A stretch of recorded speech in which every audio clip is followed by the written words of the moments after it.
Good day, everyone. This is John Scarborough. I wanted to talk a little bit this morning about trailer upkeep and trailer bearing maintenance. That's kind of what we're going to be doing today.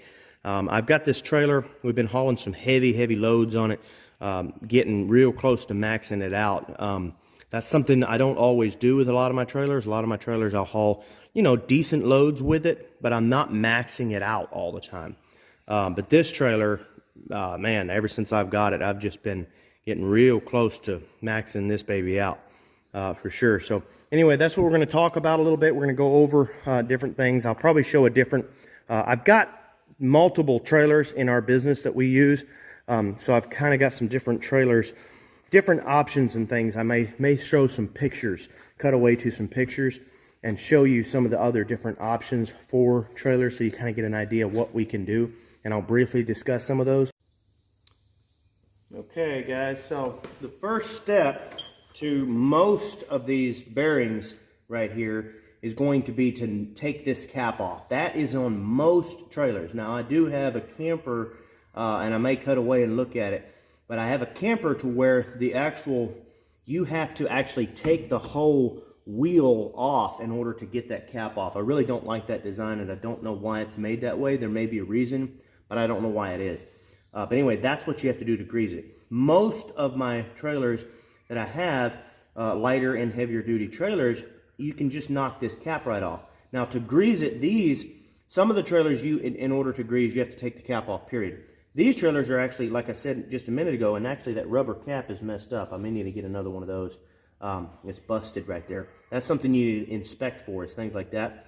But this one actually has a rubber cap and then an actual grease zerk inside of there. That's really nice because when you, like I said earlier, when you just get ready to grease it, you want to spot it, top it off with a little bit of grease. That makes it quick and handy. But other than that, if you're working with one of those other trailers or you're getting ready to check your bearings on one of these trailers, what you're going to do, there's several different ways. Some people will actually take a mallet and beat it around here. Now, sometimes I'll take and just tap it. That's all that does is loosen it up if there is anything in there. But typically I just take this screwdriver and I put it right in there. I kind of push it back just a little bit rather than going straight down so I don't bend it.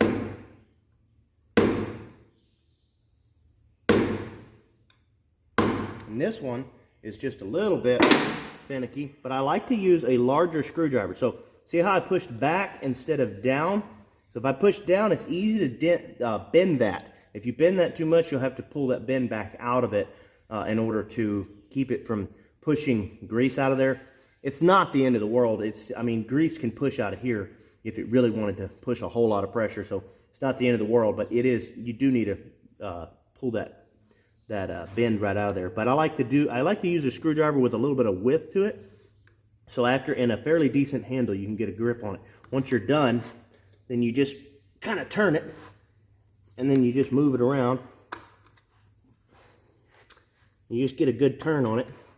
And that seems to be, I like that method better than taking the mallet and hitting it around there and pulling it out, because it seems to lead to less damage to my cap. So that's just kind of what I like to do. So now I'm going to cut away and we'll start on all of this castle nut and all like that. Okay, guys, so the reason why I cut away is because I actually wanted to move to this other wheel over here. But you see my jack over here, you've got to jack your wheel up once you get it up. So typically you'd put it under the axle and jack it up to where you can actually spin it at this point, because once you get there, you want to be able to spin your wheel. But this trailer's heavy duty enough, I knew that I could put it right here just for ease. I would not suggest doing that right there unless you know for a fact that all of that is heavy duty enough to hold it up. But in this case it is. But like I said, if it isn't, just put it right behind the axle in the back and pick it up from there. And then, so you'll want to pick up your wheels, and I'm going to get you back in frame here as best I can. I'll move you around. Y'all might bump just a little bit. Like I said, I'm still trying to get used to this tripod. Okay. Trying to get better videos out there for y'all. So once you get your cap off, then you're going to get, I like to grab my lighter screwdriver Lay that hammer down. And then this comes in handy right here. So all I like to do is just give this a little bit of a twist so you can actually get to it. And that is that's your cotter key. And that goes inside of a castle nut. Some of these do not have castle nuts. Some of them are designed with just a regular nut, and it actually has something that will slide over it all the way around. It does the same thing. All that does is that allows you to have freedom of movement in your bearing without putting too much friction, but at the same time keeping this from spinning off of there. Okay, so that's what that's about. All right, so all I do is once I get that loose, just kind of get that back some. It's always nice to keep a box of rags around, so you got some rags, because this is going to get a little bit messy once you get in here. I'll just work that out just enough to where I can get to this end, and then just pull that out just like that. And unless you've got something really wrong, this castle nut should be fairly easy to move by hand. Okay, I keep this wrench around, and I'll show you why in just a minute. This ratchet is what I mean to say.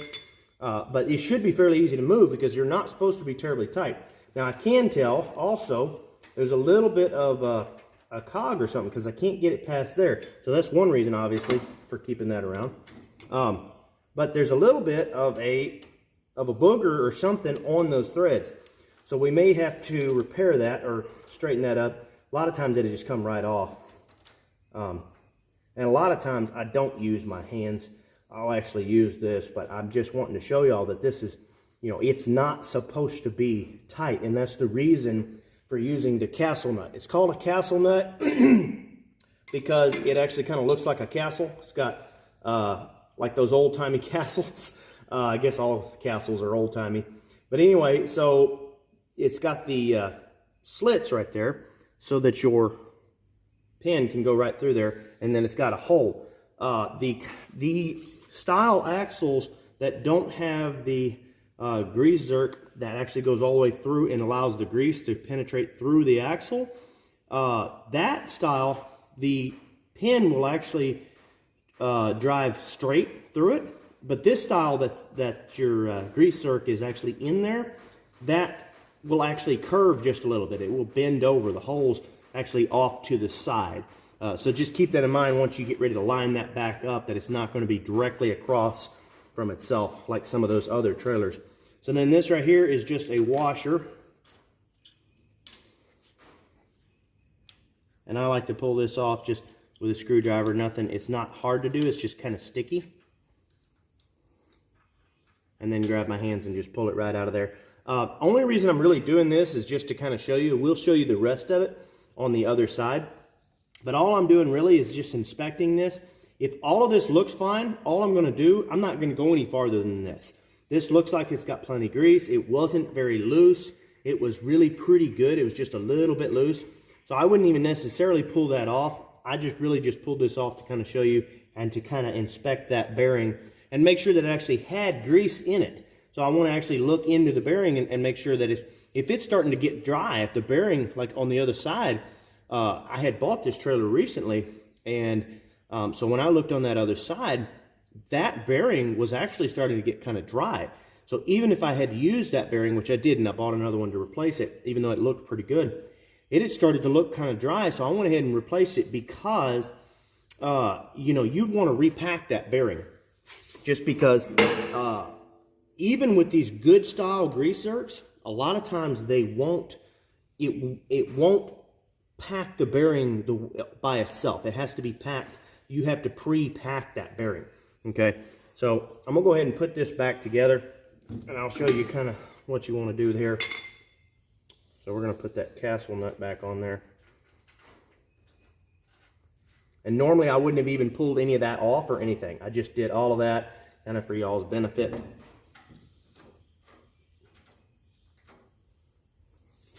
And that kind of slipped off just a little bit there. And you want to be careful moving this around because that's got a seal in the back there, and you don't want to damage that seal when you're moving this around. If I felt like this was way too loose, then I would just pull it all off and inspect everything. And that's what I did on the other side. But this one seemed pretty good. The castle nut looks like somebody really got into it, like they didn't know what they were doing at all on that. That's not, you don't like to see that on a trailer that you own. This trailer was actually in pretty good condition when I got it, but it looks like somebody went after that castle nut with a screwdriver.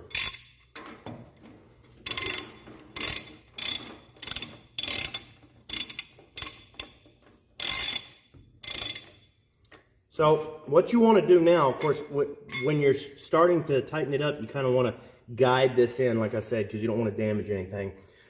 So at this point, now, I'm going to give you a full disclosure here. I'm doing this the way I do it. That's not necessarily to spec. So when you get ready to do your own trailer, you know, it might be good to look at spec for your trailer and all like that. I'm doing just what I've always done and what works for me. That's not to say that it's going to work for you. So just keep that in mind. I'm just teaching you what I personally do, not telling anybody what to do. Okay. So I tighten it all the way up. Okay, to where the tire, the wheel, tire, everything. Grab your tire. It's not moving. I mean, I don't over tighten. I just tighten it up to where it's not moving. Now, some people do say to actually tighten it up to a certain amount of foot-pounds. I've got a nice long wrench here. I know I'm putting a lot of torque on it anyway, so I tighten it up pretty decent there.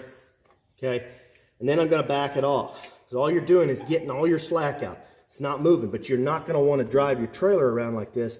There's a fine line between too tight and not tight enough on your bearings. Obviously, you're tightening these because if it's not tight enough, you'll get so much shift in there that you will actually start to damage stuff inside of it, okay? And so you don't want all of that shift going on in there. That's kind of what the other side, we'll talk about that in a minute, okay? But if you're too tight, like if you're even that is definitely too tight, but even less than this, like if you're too tight, you're causing friction. You're taking those bearings and you're pushing them down as hard as they'll push.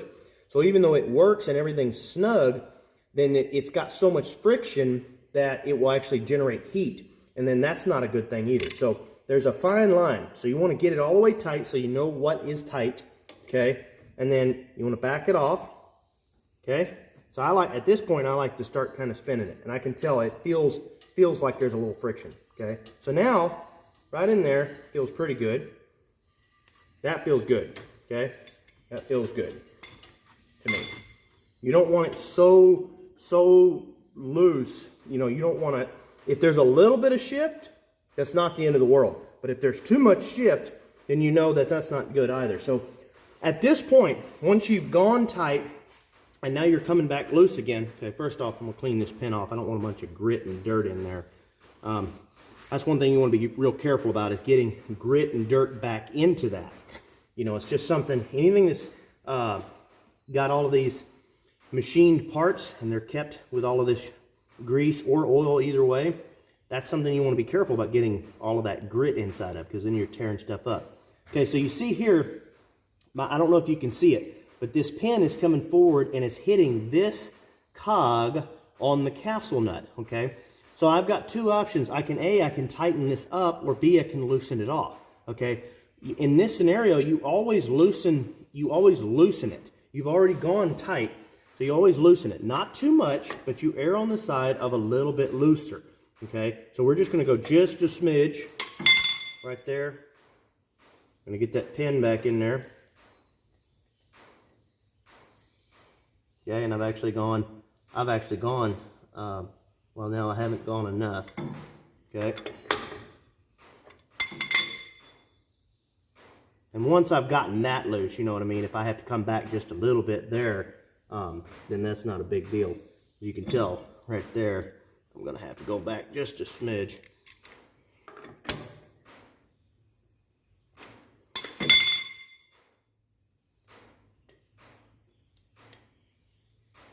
That hole can be, and I want to check it as I'm loosening it. So I can't afford to loosen more. So that's what I may do. I've lost my hole there.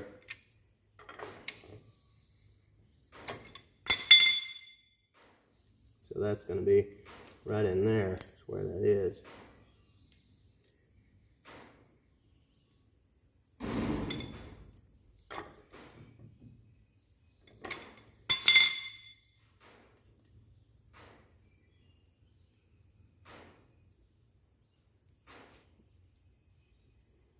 Sometimes these older pins, these cotter pins, they can be just a little bit, once they get all bent up, they can be a little bit of a pain to get back in there. I like to keep, on a farm especially, or if I'm doing anything where I'm working with these trailers and stuff, I like to keep these cotter pins, a couple of these spare cotter pins around, just in case I need to do something with it. Okay, I'm right there. I can see that hole there. Right there. All right. Yeah. So, okay, so that's all that is. So the hole is all lining up. Now it's just this pin. So I just take my pair of pliers here, grab it just barely on the edge, and I get a nice firm grip, and then use my hammer to bump that in. You're not doing anything aggressive there. Okay, you want to do light. Push that in, kind of like that, and then rebend that. Okay, and then that's all you're doing. Then you pop your cap back on. You know, we're checking that. All of that moves. Everything's free, but it's snug. Okay, it's not tight, but it's snug. Now, like I said, on some of these, it's not quite perfect. So if there's a little bit of shift, that's not the end of the world. So another thing is you want to come by and check it. If you just want to grab it and check it like that and see how it feels, if you're going by, let's say you're getting ready to go take this trailer and you're going to go do some work with it, just go by all of your wheels, give it a little shift. And this, you can do that while it's sitting on the ground. Okay, now I wouldn't necessarily do it while it's loaded all the way up. I would do all this before I load it. Okay, grab it, give it a little shake. If it's got a tiny shift in it, for me personally, I don't worry too much about it because I know that I'm not going to get much out of it with that castle nut. But if it's got a decent shift to it, any amount of decent shift at all, then I'm going to go ahead and I'm going to open that up because it's not very hard, like you can see. Okay, so that is pretty much basic maintenance. At this point, then I would leave my cap off because it's already off anyway and I can see it. I'd put that on there and I'd go ahead and grease that up. It is nice if you have a nice battery pack grease gun. Those are awesome. But you don't have to have that. All you need is a grease gun, a regular hand pump grease gun. So then I would grease that up, put my cap back on, and you'd be good to go. You could do all of that. So if that's all you've come to this video for, you can go ahead and get off the video right now. That's all we need to see as far as the general maintenance. So now we're going to go into what to do after. So I'm going to go ahead and pop this cap back on. And we're going to go into, well, no, I'm not going to pop the cap back on because I'm still going to grease that. But that's all you would do is you would just pop that cap back on and just lightly bump it all the way around. You don't want to get forceful with it. You're just lightly bumping it back in.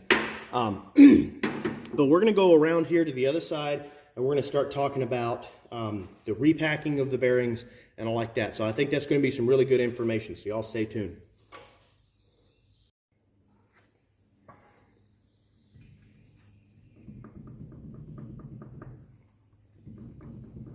See that? That's more shift than I like to see. If there's just a smidge, you know, if there's less than that, then I may not tighten it up. If I'm here already, then yeah, I'm going to just go through all of them and try to get what I can get on them. But if I'm out in the field and I'm checking them and there's this much shift, I'm going to go ahead and try to get that a little bit tighter. Just because, I mean, I'm going to try to get a little bit closer here, see if you can see that. See how the actual, the washer itself, I don't know if you can see it or not, it's shifting away from the castle nut. Anyway, that's a decent amount of shift. That's more shift than I like to see. So at that point, I'm going to go ahead and try to tighten it up. All right, guys, it's time to pack these bearings now. So at this point, this is where, these are brand new bearings. You're going to want to get these packed. And I've had people ask me, well, why are we packing them if we have a grease zerk in there that actually forces grease around there and pushes it in? And the thing is about these bearings and grease, first off, grease is fairly thick. It's not a liquid oil, you know what I mean? It's not going to be like an oil bath bearing where it gets all the way around there fairly easily. It does not take very much. Of course, these come with just a little bit of lubricant on the shelf, just a small amount, but not nearly enough. That's just enough to keep it from rusting while it's sitting on the shelf, to help preserve the shelf life. So you're going to want to force the grease down in there and get it all around each one of these, because if you don't, you've got a chance, even though you may, if you fill that all the way up with grease, that may eventually get coated in there. There's going to be a period of time that's going to be running dry, okay? So that's the first thing, is you don't want any period of time that's just running dry with a load on it. You may not think it, but that can wear down very quickly and start to become hot and loose, and it's not good to get down to that point. But then secondly is, these are some really tight grooves in here, and you just want to make sure that you force all that grease in there just to make sure there's no problem. So I'm going to show you how to do it real quick without any special tools. There are tools you can use that force that grease in there. And I'll say this real quick. They call it packing a bearing. I've heard this. I do not know for sure if it's true, but I've heard that if you overpack these, then obviously that can be bad as well. So I'll just show you what I personally do. I like to just keep one of these old ones around, and I'll just use one of these tubes and cut it open, and that way I can use it for packing grease or whatever. So what you're going to want to do, you're going to want to get some of this. Now you're going to have to get nasty, and you're just going to have to accept that. Okay, and you want to put it in your offhand. I like to put it, I'm right-handed. I'm actually more ambidextrous than anything. I shoot with two hands and everything else. But anyway, whatever the case may be, put it in your offhand. I put it in my left hand, and then you want to grab this. You want everything to have grease on it. Okay, I'm going to try to keep this in frame here as best I can. So kind of an awkward position for me. But all you're doing is you're taking this like this, and you want to put it into the big side. So you have two different sides here, small side and a big side. You want to force that grease. So you just kind of go right off into the edge there. I don't know how well you can see that. So like just go right into the edge of the grease, push all the way down, and then pull backward on your hand like that. Almost like you're trying to slowly carve away at the grease. And then you're gonna do it all the way up to the point that you'll see it. I'm actually starting to build up with just a little bit there. And you'll do it, and then you'll start to see it come through. Can you see that? The way I'm starting to come through? Okay? And that's how you know you've submerged that each one of those all the way around with grease. That's got grease all the way around it. Okay? So I'm not going to do the whole thing because I don't want, and I'm not going to do both of those on video there because I don't want to just drag the video out forever. But you would take this, and after doing that, you want to do it all the way to the point where you see the grease come all the way and start to come right out the top there. Okay? Then you're going to turn that, and you're just going to keep turning it. And you're just going to keep doing that all the way around there, okay, until you get that fully packed and submerged. And then after that, you'll start to put it all together. So I'm going to go ahead and pause the video, and we're going to go to the next one. I got to clean my hand off, obviously, before.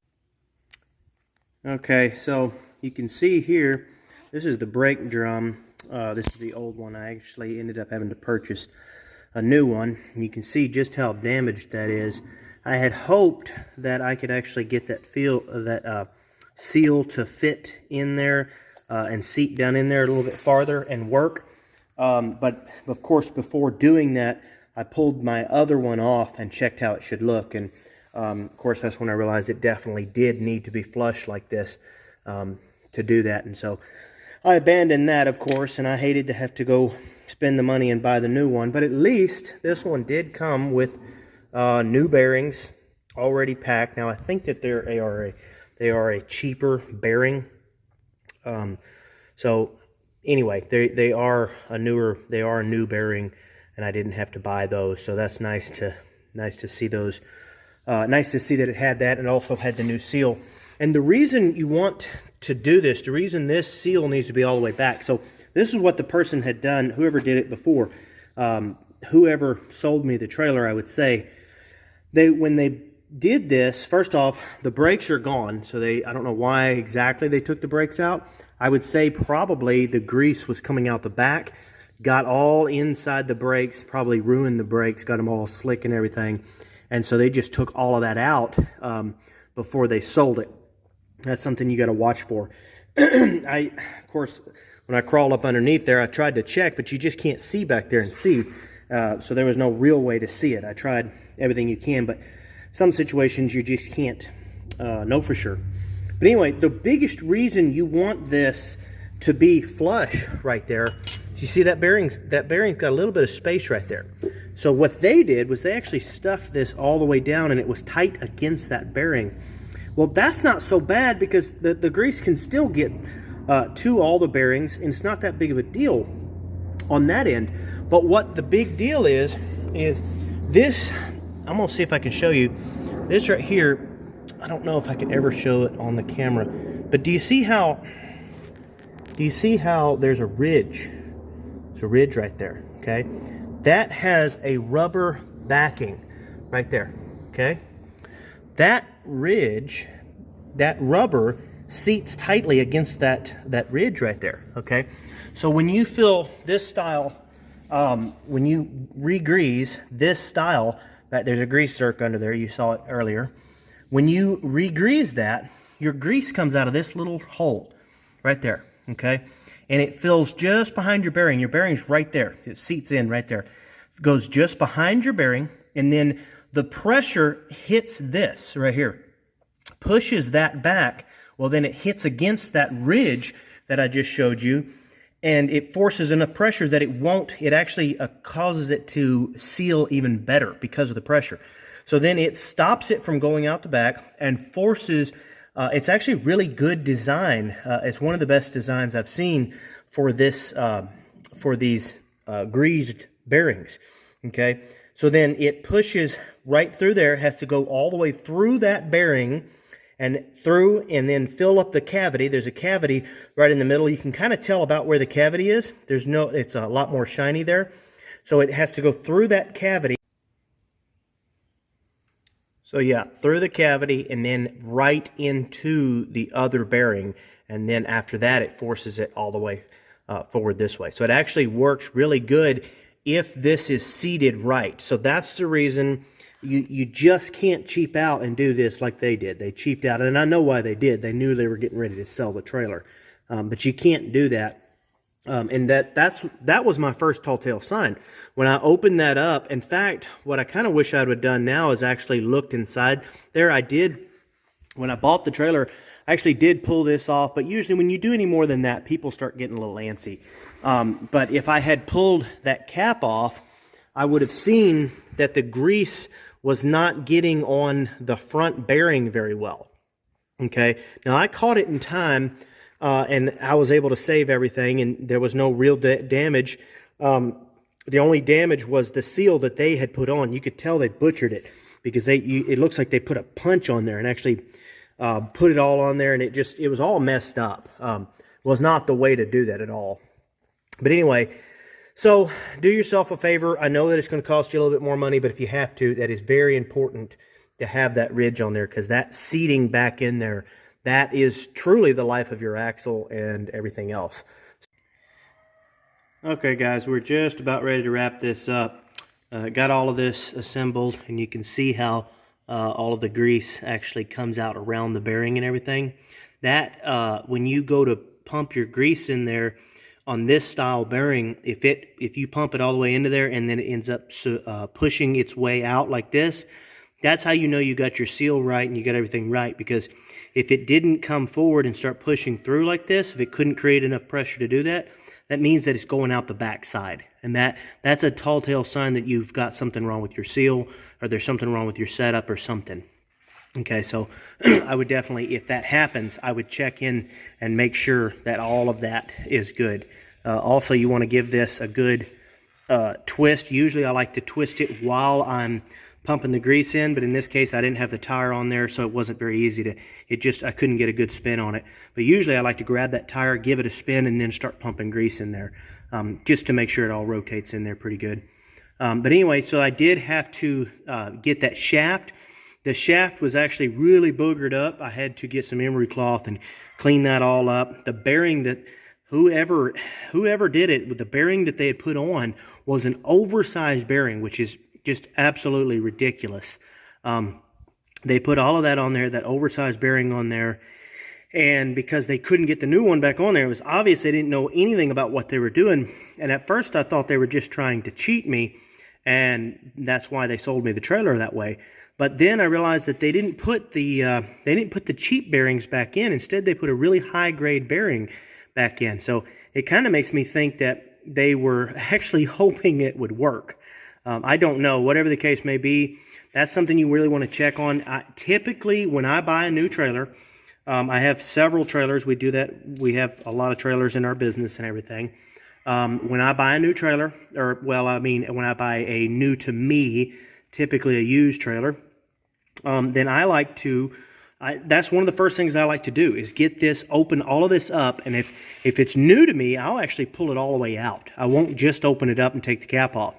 I'll do all the work, pull it all the way out, inspect all the bearings, and because it's not that much work. I mean, it's a little bit, but it's not that much, and it's just it really pays to do that. This trailer, when I bought this trailer, I got it back home, and there was so much for me to do with it. I just went right to work with it, and so I've been using it for a couple weeks now and haven't checked it. I finally told myself, okay, I've got to stop and take the time to take care of all that, and I'm really, really glad I did, because you can see where they took all the brakes out of this side. They took all of that out. I mean, you could tell it was definitely somebody ran into a big issue, and they were trying to save themselves, and then they probably realized later on that it was a problem, and that's probably one reason why they sold it to me for such a good price. But like I said, because I looked into it and I caught it in time, I was still able to come out ahead afterwards. Because if I hadn't have caught it in time, what could have happened, it's possible I would have not just had to replace the bearings and everything, it's possible I would have had to pull that entire axle assembly out and everything and replace all of that. And it would have run into some pretty good money, not to mention that I could have left me stranded on the side of the road or whatever. So definitely glad I got that fixed. If you don't know what you're doing, guys, don't play around with it. No, make sure you do it right. It's not complicated, though. That's the thing. It's not hard to do, especially checking all of this and tightening all this up. Don't get scared of it. There's nothing hard about it. But definitely make sure you do it right, and definitely don't put an oversized bearing in there. Please don't do that. Anyway, guys, I'm going to wrap it up for this video. It's been a fairly long video. I just wanted to have all the details and show a good bit of content on this. The only other thing I want to say real quick is for the style, there are other types of trailers. Most of my trailers don't have this, where this one is a really good design for a grease zerk. So it puts the grease zerk here, and it pushes all of that grease all the way to the back, like I said earlier, and it causes it to really submerge everything. A lot of smaller trailers, like 3,500 pound axles, 2,500 pounds, things like that, a lot of times they do not have that system. What they'll have instead is just a cap over it, and sometimes they'll even have a grease zerk on that cap, but even those, it's trying to push all that grease forward rather than bringing it through all of it. So a lot of times that doesn't completely grease it, and if you just kind of top a little bit of grease off, it still looks good and everything. It's fine to put it in there, but every now and then you need to actually take that capsule nut all the way off, what I like to do, and then pull that first bearing out. Make sure it doesn't look dry. If it doesn't look dry, if it's dry, pull it all out for sure and repack it. But as long as it doesn't look dry or anything, I'll just pull that first bearing out, and I'll actually get my grease gun and refill all of that. A lot of times I'll try to push it up against the back bearing and just refill all of that, and then I'll stuff that new bearing back in there. Just because that other style that's not like this, it's subject to not really getting all the way back in there. So anyway, guys, I really hope that this video helped everybody. Don't forget to like and subscribe as always.